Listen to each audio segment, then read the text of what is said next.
official credit union of the UTSA Roadrunners. Now, with head coach Jeff Traylor, here's the voice of the Roadrunners, Andy Everett. And welcome back to Chicken and Pickle, everyone. It is time to visit with Jeff Traylor for the next hour as UTSA has completed conference or non-conference play and gets ready for the conference season starting on Saturday at East Carolina.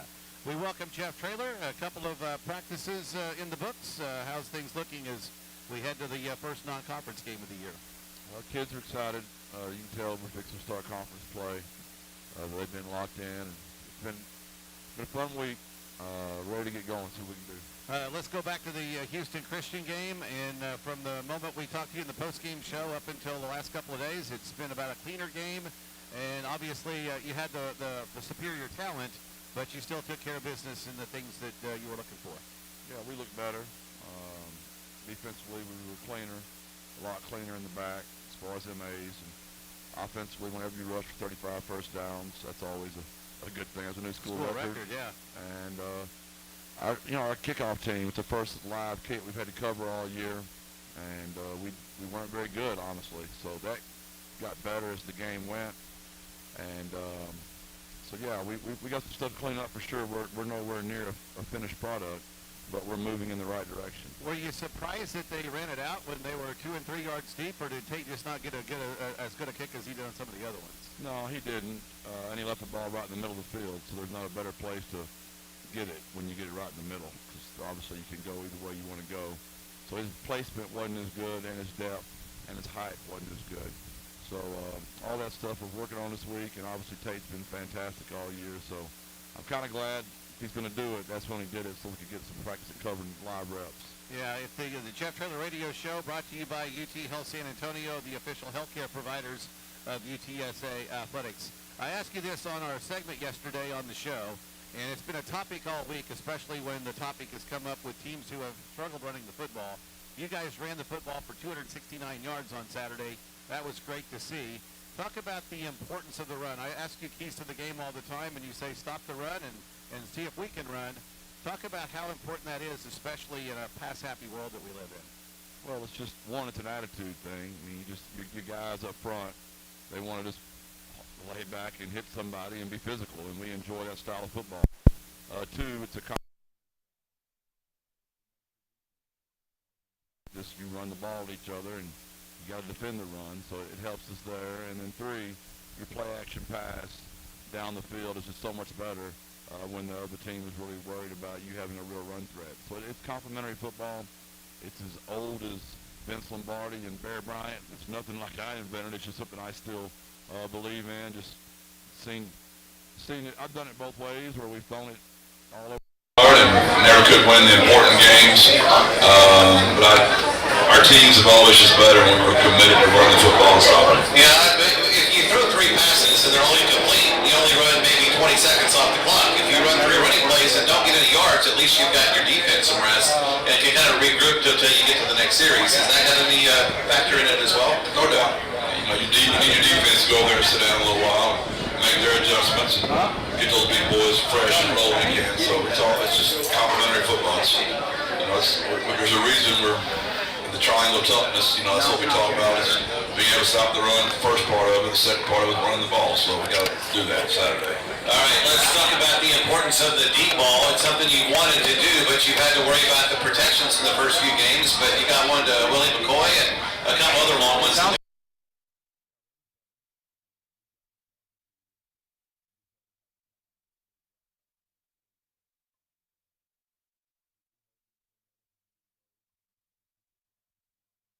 Kamara is really coming on at left tackle, who's here tonight. Meach is really coming on at left guard, a veteran that's played forever, who's here tonight. Our center, C.J. James, is really coming on. Our right guard, Corey's playing on the ball. He's been kind of gimped up all year, but he's trying to push through. And then our right tackle, Mackay, has been, struggling, but he's been getting back in the mix a little bit at a time. But he's been buying time for Jay to really come on at right tackle.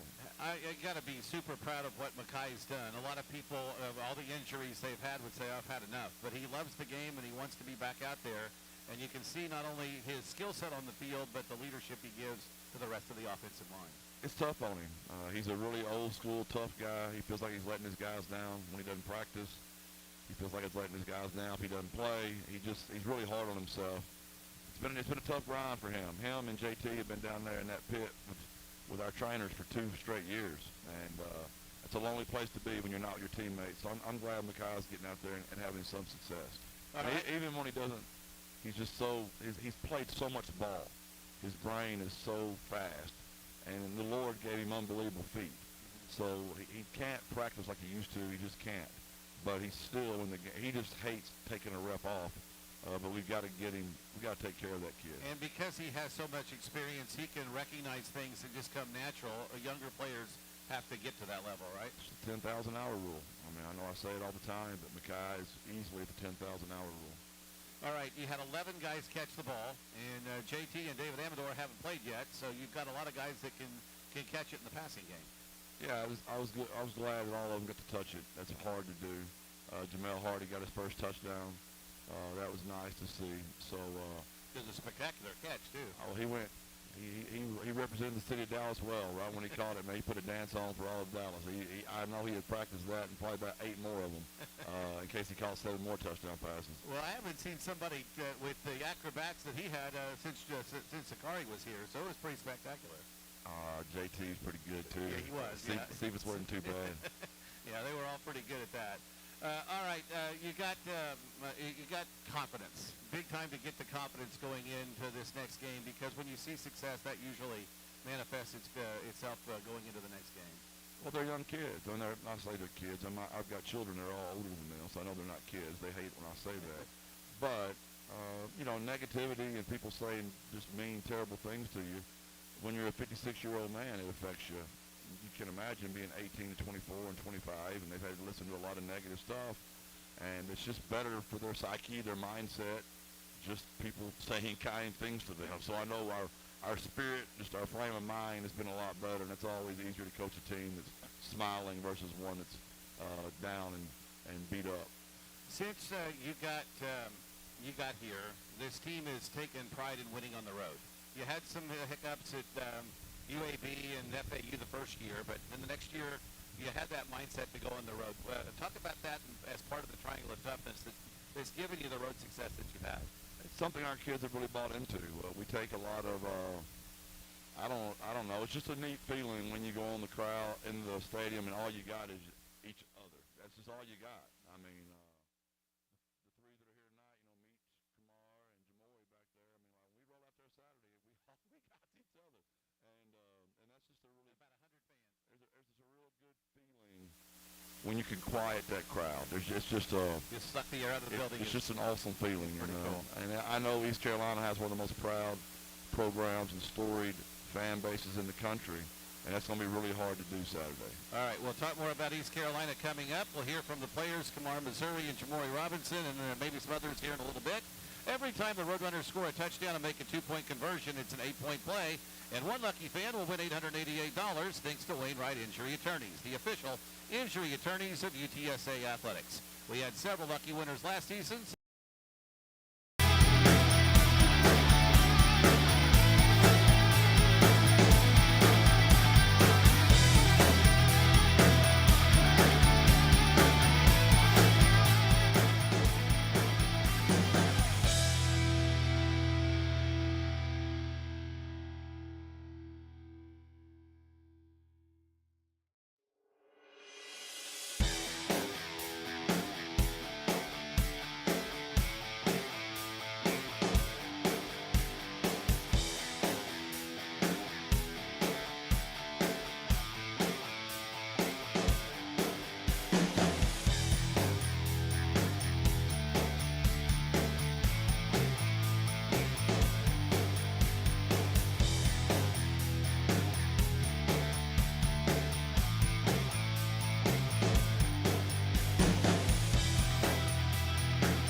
Texas Farm Bureau Insurance members get 2 free tickets to Roadrunners basketball, baseball, and football games when you redeem online.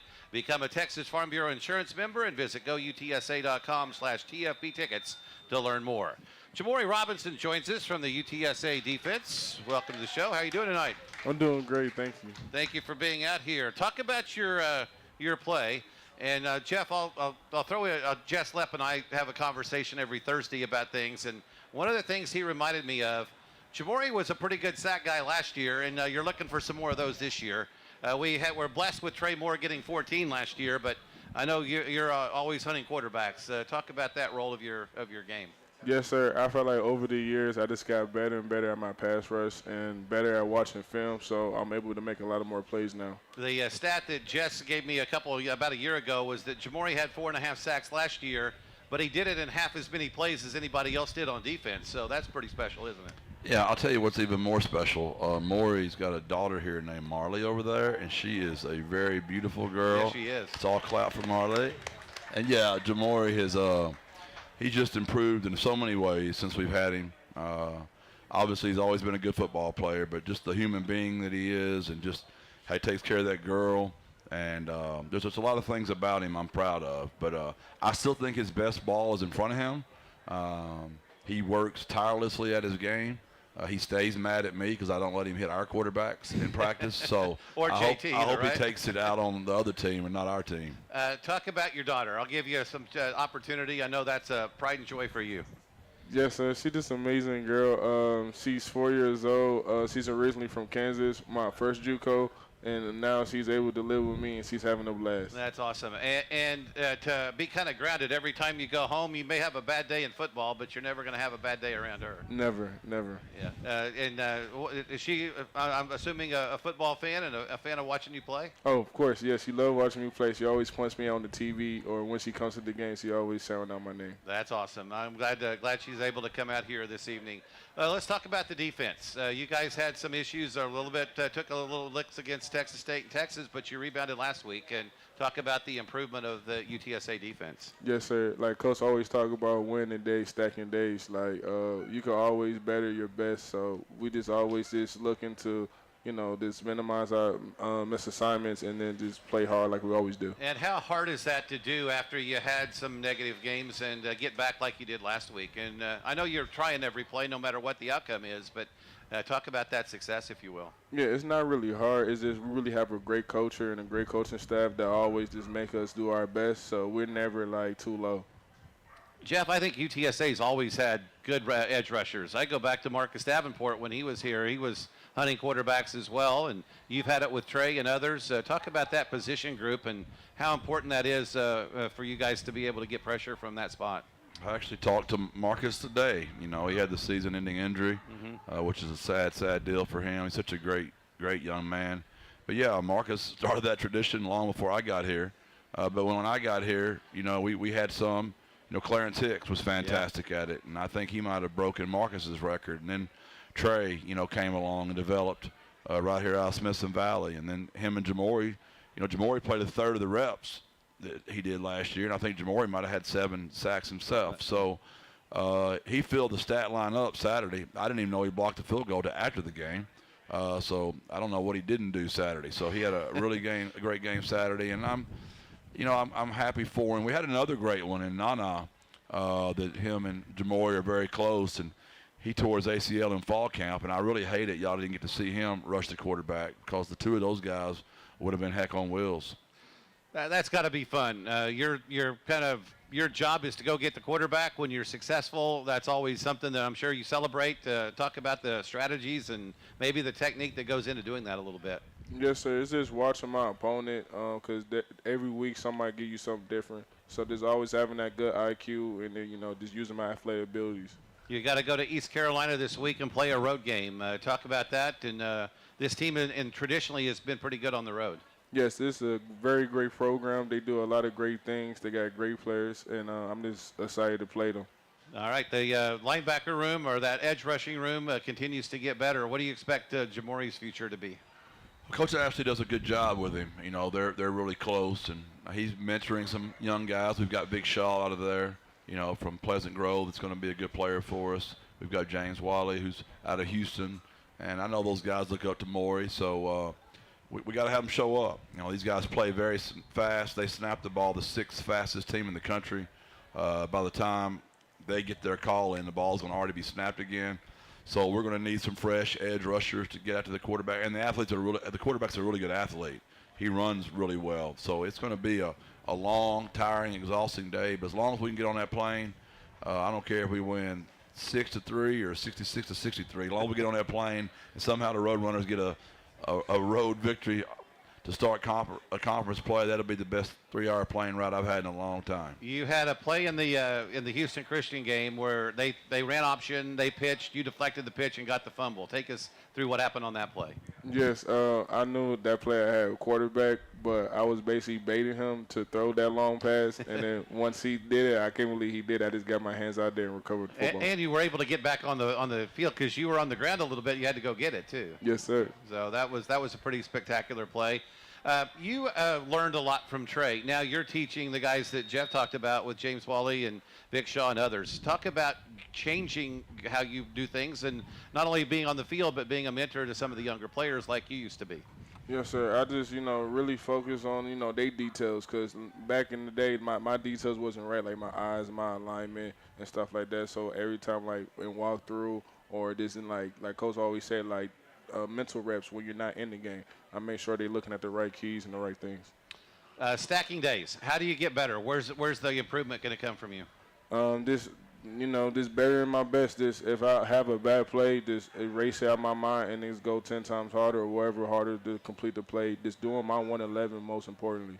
All right. Thanks for being out here tonight. Continued success. We'll look for you to stacking more quarterbacks and tipping balls and blocking field goals and all that kind of stuff. It's fun to have you out here tonight. Thank you. Great job, Maury. Great job. Jamori Robinson, UTSA edge rusher, with us here this evening. Every 2 seconds in the U.S., someone needs blood, and every time you donate blood, you're saving up to 3 lives. Visit southtexasblood.org to schedule your donation, because when you give, they live. We have more of the Jeff Traylor Radio Show coming up on the UTSA Sports Network.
Chicken and Pickle. UTSA Athletics has unveiled its 2024 Hall of Fame class.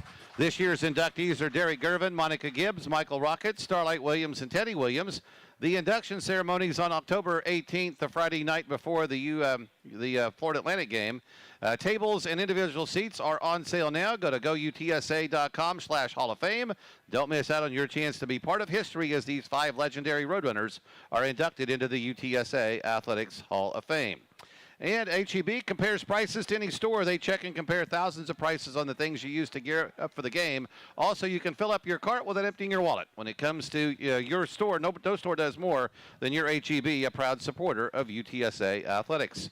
We welcome to the show out here tonight left tackle Kamar Missouri, one of UTSA's newest players. Move that microphone just a little bit closer. There we go. Welcome to the show. How are things with you in the first few games as a Roadrunner? No, thanks for having me. It's been exciting. Tell me how you got to UTSA. What was it that made you want to come here? People that was, honest and real and, cared about me more off the field than on the field. Like, on my visit, I could just tell that something was like, I'm good at reading people. Yeah. And I know when I'm being, lied to or, just BS'd around.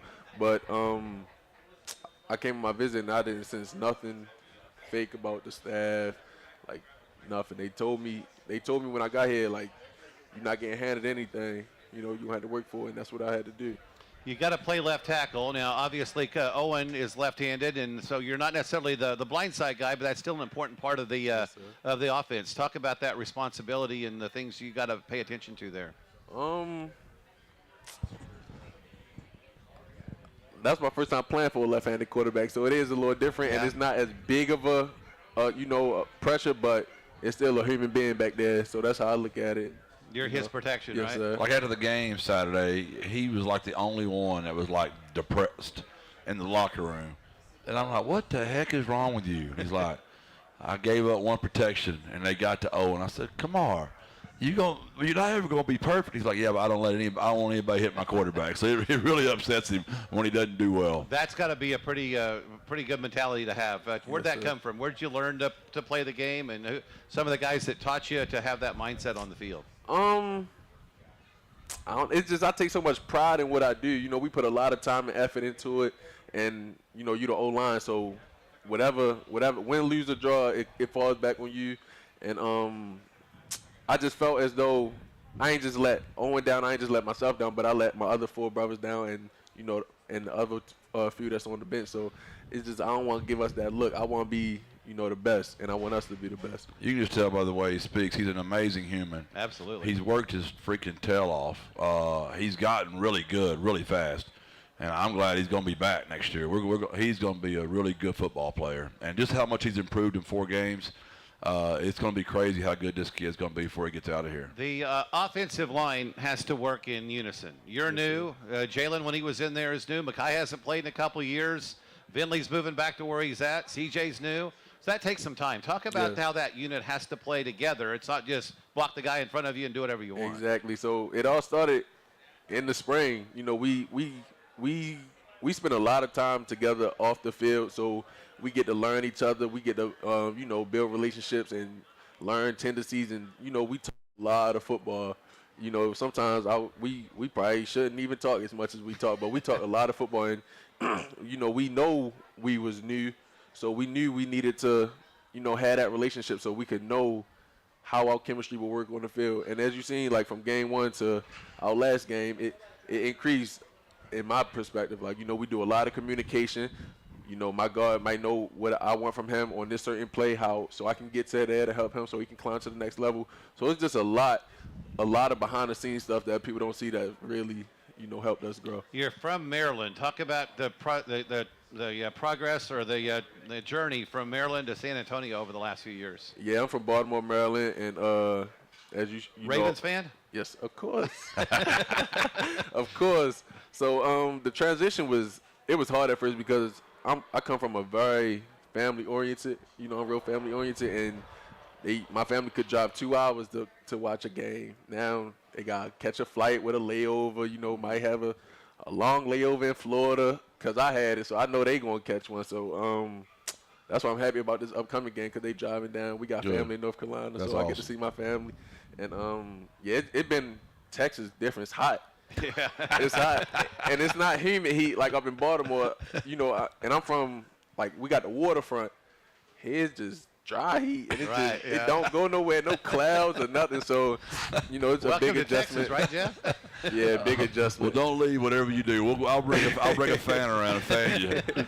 Yeah, I haven't had a chance to talk to you, but I can tell in the 5 or 6 minutes we've had on so far, he's a leader. He's going to have a lot of guys following him wherever he goes. We talked about Jamori and his dog. His daughter. Tell him about your dog. Yeah, I got a French bulldog named Isis and a French bulldog named Fredo. Fredo here in San Antonio. I left Isis back in Baltimore. It was Cute. You talk about a cute dog. I get out of the weight room the other day, and I look up and Fredo's in the hall. I'm like, what's he doing? Kamari's been visiting. Okay, you gotta tell us about those names. Where'd they come from, Isis and Fredo? So Isis was a little easy. She was just a menace when she was little. When I got her, she was just so bad, and that puppy face. She was just into everything, wanted to bite everything. Fredo, I don't know. It just if you look at him, he look like a Fredo. He does. He big and cocky. He just look like he don't play no games. So I'm like, I'm gonna name him Fredo. All right. And my favorite food, Alfredo. So it's kind of helpful. So Perfect. East Carolina, you got to go play on the road again to start conference play. Talk about those challenges in front of another hostile crowd. You've played in front of 2 already. yes, sir. It's just another opportunity for us to get better and see how we is as a team, especially starting conference on the road. It's going to show our identity. It's never easy going on the road. It's not easy winning the game, period, but especially on the road, they got 50,000 fans that's rooting against us. So we're going to have to bring our triangle of toughness with us. And everybody on our sideline, we all going to have to support each other. I'm excited about it. It's a good team. I can't wait for third down. Hopefully we not in too many third downs, but, they bring a lot of stuff on third down. We get to see a lot of different stuff and the defensive coordinator personality. And he's pretty strong with it, so I'm excited to see, how we respond with this adversity. You guys picked a winner here, right? There's no doubt. He's been an absolute joy, he's super. He really is. I'm so glad he picked us, and we just got to keep him down here in Texas so he can be starting again next year for us. Awesome. Kamar, thanks so much for joining us. Look forward to talking to thanks you for again having down me. the road, and good success this weekend at East Carolina. Yes, sir. All right, that's Kamar, Missouri, UTSA starting left tackle, and we'll get a scout on ECU coming up, and some other things to talk with Jeff about in the final half hour of the show. UT Health San Antonio is the official healthcare partner of UTSA Athletics. See UT Health San Antonio's brightest minds are making lives better at WeMakeLivesBetter.org. And USAA honors the stars who serve in our military as the official military appreciation sponsor of UTSA. Our 2 stars tonight, Kamara Missouri and Jamori Robinson, are on the gridiron, and we're getting to know them better during our USAA Star segment each and every week. More of the Jeff Traylor Radio Show coming up from Chicken and Pickle on the UTSA Sports Network. There's something about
Traylor Radio Show rolls on from out here at Chicken and Pickle. This season, Roadrunner touchdowns mean more than 6 points for every touchdown UTSA scores at home. The Texas Animal Defense League will receive $1,000 thanks to North Park Subaru. Last season, North Park Subaru donated $27,000 to the Texas Animal Defense League thanks to 27 UTSA touchdowns. It's North Park Subaru's TDs for charity. And Taco Cabana wants you to save time after the game by ordering Taco Cabana online at tacocabana.com or on the MyTC loyalty app. Sign up for great rewards and exclusive offers only at Taco Cabana. All right, let's talk about East Carolina, and where do you begin breaking down the scout on the Pirates? Well, it starts with their defense. They were the number one defense in the league last year. They're already up there at the top. I think they're number one in the country in tackles for loss, or they're high. I don't know where they are now exactly. But the defensive coordinator's been there for 5 years with Mike. Mike's been there for 6. They're as good as we go against. We of all the people we play, these guys give us the most problems. Just schematically, how hard they play. They're just a force. Offensively, they've hired a new offensive coordinator out of Ole Miss. As I said earlier, they're the 6th fastest team in the country as far as snapping the ball. They got a quarterback transfer in that's really good. He's an athlete. He's got a huge arm. They got a receiver out of Florida State, a receiver out of NC State. They're both very good players. 4 of their 5 offensive linemen are returning starters. Number 5 is a returning starter of Atascocita. That's a really good player. They're good, and they're really hard to beat at home. Now, I know their record's 2-2. But if you go back and study the game, they were ahead of App by 16, and they blew that one late. And then they were ahead of Liberty, and it was unfortunate for them. They had a 5.5-hour weather delay. That game didn't finish till like 2:30 in the morning. And but they played Liberty, who's a storied program, as is App, right down to the wire. So we're going to have our hands full.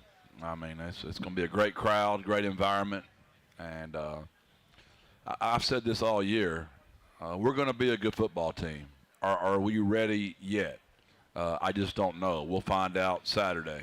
And you've got 3 of the first 4 conference games on the road and a bye week after this week. So this is really a critical game getting into that bye week. I know you'd like to, as you said earlier, it would be easier with a younger team to have that schedule flipped so that you could get some confidence. But this is the hand you were dealt. Yeah, that would have been nice. We all know what our record is at home the last 5 years. And a young team just feels a lot better in the comfort of their own fans. You kind of got to learn that road grit together by going in there and experiencing it. And we've developed some grit the last 2 road games. So is it enough? We'll find out. Jake Garcia is the quarterback that you mentioned. What makes him special, and how do you maybe try to slow him down a little bit? If you watch him, he'll have the ball on the left hash, and he'll throw an out route on the far side of the field. He'll make the most incredible throws. He can run. He's strong. He's fearless.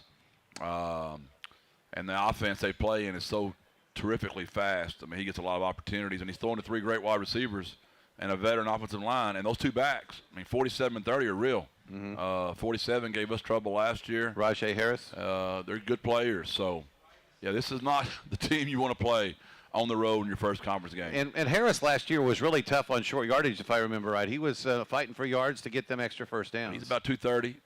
He runs behind his pads very well.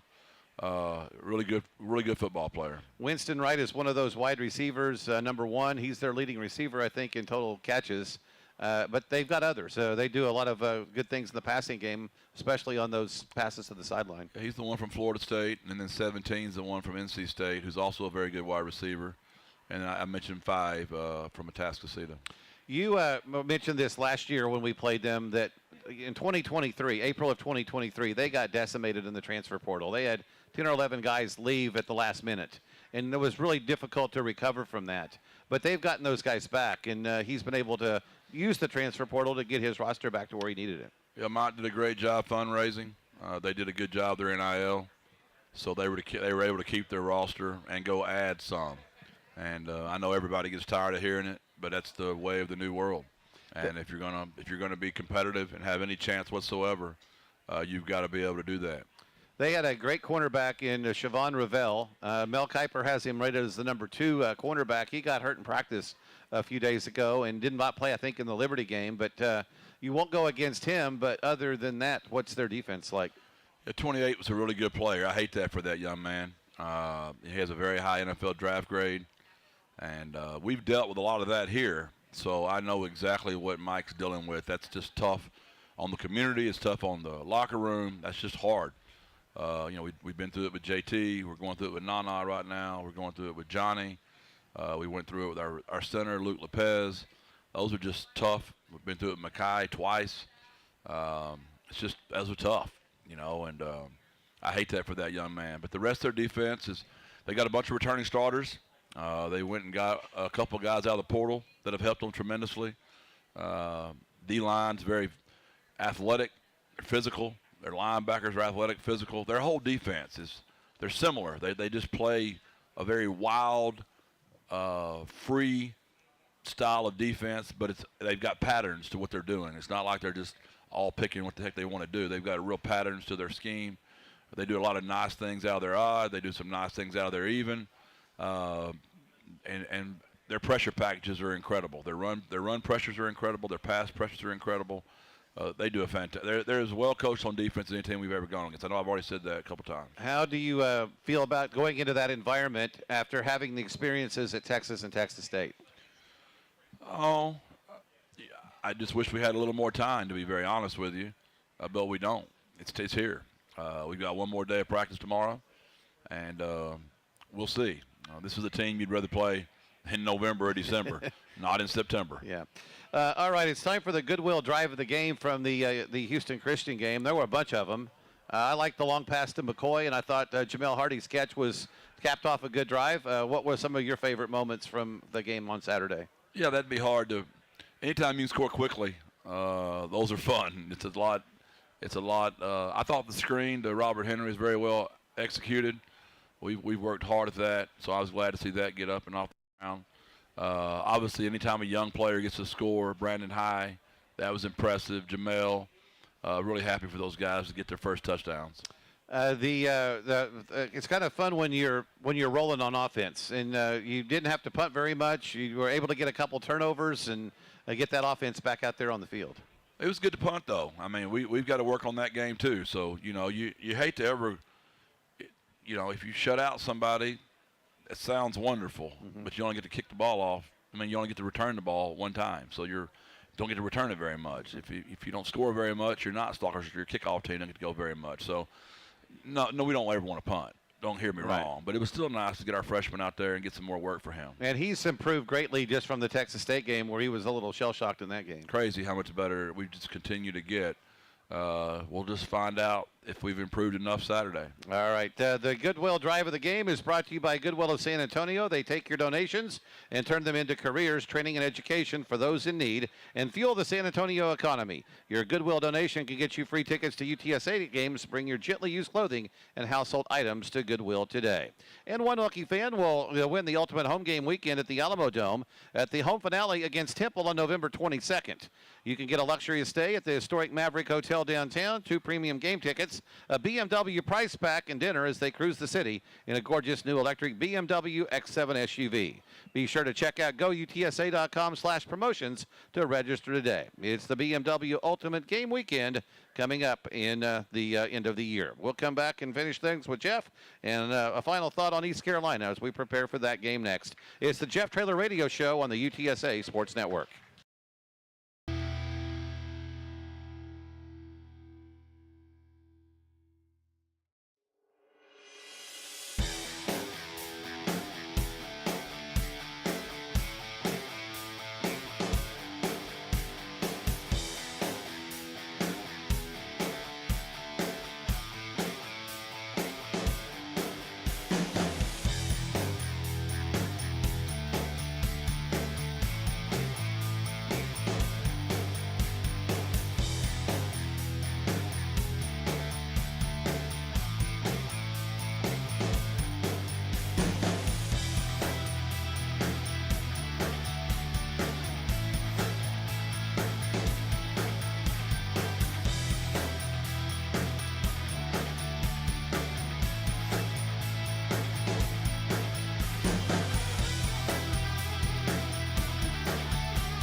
behalf of UTSA Athletics and our official military appreciation partner, USAA, we'd like to take a moment to thank all service members, veterans, and their families listening for your service and sacrifice.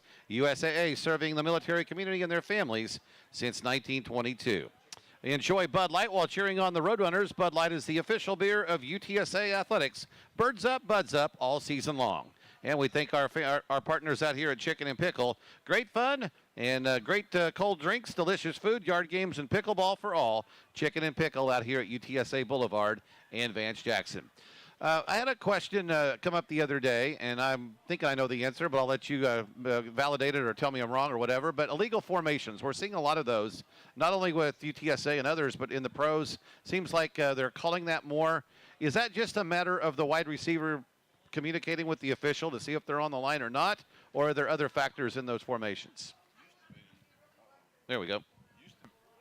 Oh, there we go. Used to be that was exactly what it was, but not anymore. They've made it a point of emphasis, and whenever they make it a point of emphasis, it's going to be a pain in the tail early in the year. So if your tackles are off the ball too much right now, they're going to flag you for that. If your slot receivers are not off the ball far enough, they're going to get you for that. If your on-the-line receivers are not on the line enough, they're going to get you for that. And in the old days, pretty much, if you could just count 4 in the backfield, the eligible players, nobody even cared about the tackles. Yeah. But I guess the defensive guys have been griping so much. I'd back up, too, with those guys. Well, those tackles have been trying to get off the ball. So if you got tackles trying to get off the ball, and you got slot receivers trying to get on the ball as much as possible, it kind of looks weird. Mm-hmm. And the National Football League made it a point of emphasis, so now it's down to our game. Trickling down. Where you're really seeing like on punt formation, because on punts, everybody has to get off the ball. And the rule's always been the same. Your face mask has to break the imaginary plane of the center's hip. So if you can imagine the center's hip going to the sideline, the face mask of the guard and the tackle has to break that. And they're being very strict about it right now, and it's really become very boring, and you're seeing a lot of silly penalties. You're seeing great offensive plays called back, and nobody even knows really why. And then you look, and it's some nitpicking thing, and it's not the officials' fault. They were given orders from above, which that's the coaches committee that hands those down, which means we must have a bunch of defensive guys on the coaches committee right now. And since Nick's out, I'm sure Kirby's taking over, I guess. There you go. All right. You mentioned the other day how difficult it is to win on the road. And evident of that is Memphis beats Florida State. Harder to do so on the road. Yeah, it's especially conference, because everybody's geared up for the first game. And East Carolina here in San Antonio, but those guys average like 38,000 per game. That's their average. So that's pretty remarkable, and it's been years of doing that. You know, they've got a great tradition. Their tailgating is famous for how early they get there and how loud they get. And I've never gotten to coach there, honestly, personally, but I've talked to a lot of people that have, and they said it's going to be a really incredible experience. I had a basketball experience there the first year that they were in Conference USA with us, and the basketball crowd didn't let up the whole game. They were in it from the jump, and it was a 20-point win, I think, for them, but they didn't stop. Yeah, I shared this story with Dr. Compost. She'll probably kill me, but Mike came to me and said, "Hey, man, you need to get ready for media. You do know what state East Carolina's in." I said, "Yeah, I've actually been looking it up for the weather all week in Greenville, North Carolina." And so I got to my players, and I thought, my goodness, my players are supposed to get on the media, and it'd be awful embarrassing. So I said, "Hey, man, how many of y'all know what state East Carolina's in?" And I'm embarrassed to say a few of them really thought there was an East Carolina for a state. So trying to get them to understand we were in Greenville, North Carolina, right, and playing East Carolina. And not in South Carolina. And there's a Greenville, South Carolina as well. There is, yeah. That was a funny conversation with 112 young men from UTSA. I won't give up the names. Oh, yeah. I even had a few coaches admit they didn't know exactly where we were going. We're playing wherever the plane takes us and the bus takes us, right? They just show up wherever Andrew Acosta tells us to go. We just go. Yeah. Overall, the health of the team going into this game. Where do you? Is there anything you're really concerned about there? Are you starting to see some progress? Well, obviously, when you have 3 season-ending injuries like we did with Johnny Bowens, Nana, and Luke Lopez, that puts you off to a tough start, right? But as far as the other ones, David Amador, I just don't know. J.T. Clark, I just don't know. I do know he's looking better. I'd say the rest of them are just all game time decisions, and we'll see Saturday. We talked a lot the last few weeks about the running back room and the number of backs that you played. I thought Kavorian really got some of his mojo back. He looked like he was running harder and maybe getting some. It's just good. We've kind of brought those guys along slowly, but we know Saturday is going to be a really physical game, so we've tried to be smart with our backs, and we know it's time to go now. Owen's pocket presence, his leadership, all of those things. We saw it last year in the bowl game. Maybe had a little bit of issues at Texas State, but he seems to just letting that roll off his shoulders and continuing to get better and have that progress you expected. Yeah, I mean, the Texas State game was the kid's first road start. I mean, so that's just tough. So when Frank and I went there, it was COVID, and there was nobody there. Right. It was not COVID this time we went. And so his first road start, the student section, we couldn't even get a snap off. When Frank was there, and our first time, it was right. Just him and I and about 100 people. We could talk. I could call up there and check the play for him. Right. We couldn't even get a play checked at the line of scrimmage. So it's just different. And I've been saying that since Frank graduated. Whoever we decided to go with, Eddie or Owen, they deserve the same grace we gave Frank's first year of starting. And Owen has progressed each week. He's gotten better each week. And just like all young quarterbacks, he will continue to grow each week. And Frank had his struggles. We don't remember them because it was 7-5, and a lot of people couldn't go to games. But he certainly progressed from game 1 to game 13 that year, and even further into 2021. No doubt. I mean, obviously, if Owen were to get that many games under his belt, he'll be at a level that's pretty high as well. And Frank would be the first one to tell you that. If Frank was sitting right here beside me, it just takes time. You got to get out there and play the game, and we've got to get to running the ball better, and protecting him as well. If you do those things, he'll hit the receivers. It's fun to go on the road when you're playing well and having success. And you mentioned, sometimes getting the air of those stadiums can really help you get some not only confidence, but just make yourself feel good about whatever game you have. And this is that bye week. You talked about that all week as how important that is. Yeah, that's a long, long time when you lose before your bye to have a bunch of people unhappy. So are you ready for a bye? We are. It's going to be nice. It's coming at a really good time.